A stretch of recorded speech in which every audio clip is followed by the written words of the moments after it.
초등학교를 갓 졸업한 만 13세 때부터 마약을 접한 김은비 양. 당시 힘들었던 가정 환경에 SNS를 통해 마약을 구하기 시작했습니다.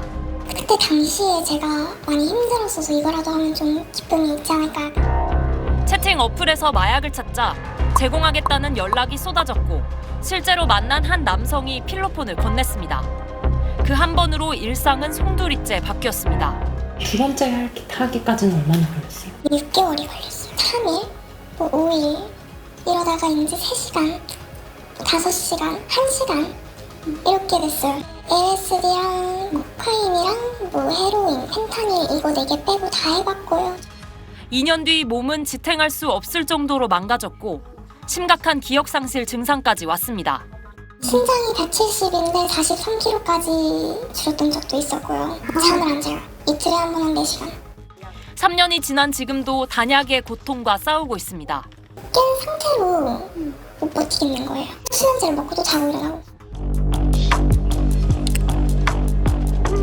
17살에 펜타닐을 시작해 20살 성인이 된 강담비 씨. 남자친구의 권유로 붙여봤던 패치 반장이 중독 후엔 15배로 늘어났습니다. 고등학교 2학년이었던 거죠, 처음? 2학년 펜타닐이 몸에 안 들어오면 시체가 돼요, 그냥. 처음에는 반장씩 시작하다가 이틀에 15장씩 했었어요. 결국 학교는 자퇴해야 했고 혼자서는 화장실조차 갈 수 없는 상태가 돼서야 멈추기로 했습니다. 새벽에 엄마한테 살려달라고 카톡을 보냈어요. 돈가스 망치 갖다가 신경을 다 찢어 발기는 느낌이 나요. 이 굴레에서 벗어날 수가 있을까? 두 사람 모두 또래에게 전할 말이 있다고 했습니다. 저도 굉장히 정신력이 강한 사람이고 정말 열심히 사는 사람이에요. 근데 제가 이렇게 될 줄은 저도 몰랐거든요. 한번 지옥을 경험해보고 정신을 차려야지. 손 대면은 인생이 망가진다는 것만 알았으면 좋겠어요. SBS 여영규입니다. 펜타닐이 몸에 안 들어오면 시체가 되거든요. 지난해 국립과학수사연구원에 의뢰된 10대 마약 감정 건수는 1290건. 이 가운데 양성으로 확인된 투약자는 290명입니다. SBS가 국과수와 함께 이들을 전수 분석했습니다. 가장 먼저 눈에 띄는 건 10대 여성의 투약 경향입니다. 각성제로 분류되는 마약 비중이 남성보다 훨씬 높았습니다. 1위는 메트암페타민, 즉 필로폰입니다. 3위와 4위의 펜타닐과 엑스터시도 각성제 마약입니다. 이에 반해 남성은 진정제 마약인 벤조디아제핀류가 가장 많았습니다. 성별 분석에서 특히 주목되는 지점은 마약 시작 연령대입니다. 중학생 나이 이하에서 여성 투약자가 남성보다 2배나 많았습니다. 약 주겠다, 용돈까지 얹혀주겠다. 여성은 성적으로 이용해 먹는 집단이 너무 많기 때문에 그게 사실은 여성 중독자들이 약을 끊어가기가 사실 더 어려운 측면들이 있어요. 10대 마약 사건에서 많이 나온 단어를 시각화해 봤습니다. 주사기, 패치, 가루 등 중독성이 강한 투약 방식이 눈에 띕니다. 투약 장소로는 모텔, 노상이 많았습니다. 마지막으로 재배라는 특이한 단어도 도드라졌는데 실제 마약 성분이 든 황각버섯을 재배해 유통한 10대가 검거된 경우도 있었습니다. 최근에 저는 꿈이 뭐니 그랬더니 저는 사람들한테 양질의 마약을 공급하는 정직한 딜러가 되고 싶습니다. 진지하게 그 얘기한다니까요. 투약자가 급증하는 구간대는 고교 연령대부터입니다. 전체 80%를 차지한 이들에게선 대마와 케타민은 물론이고 좀비 마약으로 불리는 펜타닐에 코카인까지 이른바 5대 마약 검출만 200건 이상이었습니다. 10대들의 파급력이 훨씬 더 클 수 있다는 거예요.